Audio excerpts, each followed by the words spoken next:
રાજ્યની અંદર 16 જુલાઈ 2024 થી જે વરસાદનું રાઉન્ડ ચાલુ છે, અત્યારે એક હેલીનો માહોલ છે અને આ વરસાદો છે એ 29 જુલાઈ 2024 સુધી કન્ટિન્યુ આપણે ચાલુ રહે તેવી શક્યતાઓ છે। આમ જોવા જઈએ તો રાજ્યના અમુક વિસ્તારોમાં વરસાદ થઈ ચૂક્યા છે અને અમુક વિસ્તારોમાં હજુ બાકી છે। જે વિસ્તારોમાં બાકી છે તેમાં પણ હવે સારા વરસાદોની શક્યતાઓ દેખાઈ રહી છે। ખાસ કરીને અરબી સમુદ્રની અંદર એક સિસ્ટમ બની હતી ને જેને કારણે અરબી સમુદ્ર તથા સૌરાષ્ટ્ર કચ્છ ઉપર એક સાયક્લોનિક સર્ક્યુલેશન બન્યું અને એ સર્ક્યુલેશનને કારણે કચ્છની અંદર પણ સારા વરસાદો નોંધાઈ અને સૌરાષ્ટ્રના અનેક વિસ્તારોની અંદર અતિવૃષ્ટિ જેવા 20 ઇંચ 25 ઇંચ આવા વરસાદો પણ થયા છે। સૌથી વધારે વરસાદ છે દેવભૂમિ, દ્વારકા, જામનગર, પોરબંદર, ગીર સોમનાથ, જૂનાગઢ અને અમરેલી જેવા વિસ્તારોની અંદર નોંધાયા છે, પણ હજુ પણ ઘણા વિસ્તારો છે વરસાદથી વંચિત છે। અત્યારે જે સાયક્લોનિક સર્ક્યુલેશન સૌરાષ્ટ્ર ઉપર સક્રિય હતું એ ધીમે ધીમે અરબ સાગરમાં પશ્ચિમ તરફ ખસી રહ્યું છે, એટલે હવે સૌરાષ્ટ્રની અંદર વરસાદની તીવ્રતામાં ગઈકાલથી ઘટાડો થયો છે। જો કે સૌરાષ્ટ્રની અંદર એકદમ વાતાવરણ ખુલ્લું થવાનું નથી। 24-25 જુલાઈ સુધી હજુ પણ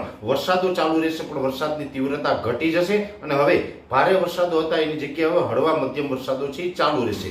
જો કે અત્યારે બંગાળની ખાડીની એક સિસ્ટમ પણ ગુજરાત ઉપર હવે એનો પ્રભાવ પડવાનો છે। બંગાળની ખાડીની અંદર એક લો પ્રેશર બન્યું હતું જે ડિપ્રેશનની કેટેગરી સુધી ગયું અને અત્યારે ધીમે ધીમે જેવી રીતે ઓરિસ્સા અને છત્તીસગઢ ઉપર થઈને મધ્યપ્રદેશ થઈ અને ગુજરાત ઉપર એની જે અસર થવાની છે એ જે ડિપ્રેશન હતું હવે લો પ્રેશર બની અને આ પશ્ચિમ ઉત્તર તરફ આગળ વધી રહ્યું છે, જેને કારણે ગઈકાલથી દક્ષિણ ગુજરાત અને મધ્ય પ્રદેશ બોર્ડર લાગુ વિસ્તારો હતા એમાં હળવા મધ્યમ વરસાદોની શરૂઆત થઈ ચૂકી છે। આજે 22 જુલાઈ છે અને 22 જુલાઈથી લઈ અને 26 જુલાઈ દરમિયાન રાજ્યના અનેક વિસ્તારોમાં સારા વરસાદોની શક્યતાઓ છે, જેમાં ખાસ કરીને સૌરાષ્ટ્રના અમુક વિસ્તારો છે એ બાકાત રહી ગયા હતા। એમાં ભાવનગર, બોટાદ, અમરેલીના અમુક ભાગો, સુરેન્દ્રનગર અને મોરબી જેવા વિસ્તારોની અંદર પણ 22 થી 24 જુલાઈ દરમિયાન સારા વરસાદની શક્યતાઓ છે। ખાસ કરીને 25-26 તારીખમાં પણ હળવા મધ્યમ વરસાદો છે આ સૌરાષ્ટ્રના ભાગોની અંદર ચાલુ રહેશે, પણ એકંદરે સુરેન્દ્રનગર, મોરબી, બોટાદ,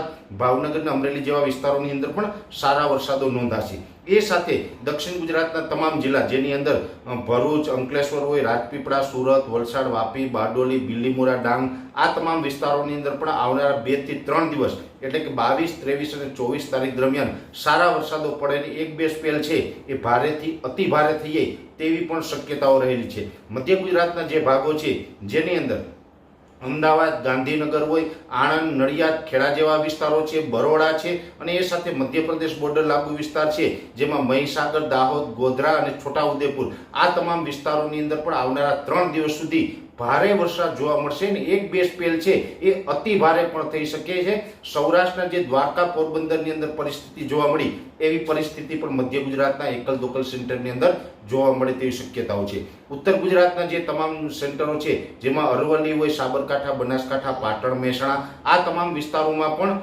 22 જુલાઈથી લઈને 26 જુલાઈ દરમિયાન સારા વરસાદો નોંધાશે। ઉત્તર ગુજરાતમાં પણ કદાચ એક બે સ્પેલ ભારે થઈ જશે। ઓલ ઓવર જોવા જઈએ તો રાજ્યની અંદર સાર્વત્રિક વરસાદનો રાઉન્ડ ચાલુ છે। હવે જે 16 જુલાઈથી ચાલુ થયો છે એ આજે 22 જુલાઈ સુધીમાં અનેક વિસ્તારોની અંદર એ વરસાદનો લાભ મળ્યો છે અને હજી 22 થી 26 જુલાઈ સુધીમાં પણ રાજ્યના અનેક વિસ્તારોની અંદર વરસાદ થશે, જેમાં ખાસ કરીને અત્યારે આ બંગાળની ખાડી તરફથી જે સિસ્ટમ આવી છે આ સિસ્ટમનો લાભ મધ્ય ગુજરાત તથા ઉત્તર ગુજરાત અને ઉત્તર સૌરાષ્ટ્રના ભાગોને વધારે મળે તેવી શક્યતા અમે માની રહ્યા છે। એટલે આવનારા 4 થી 5 દિવસ સુધી હજી રાજ્યની અંદર વરસાદી માહોલ જોવા મળે તેવી પૂરી શક્યતા હાલ અમને દેખાઈ રહી છે।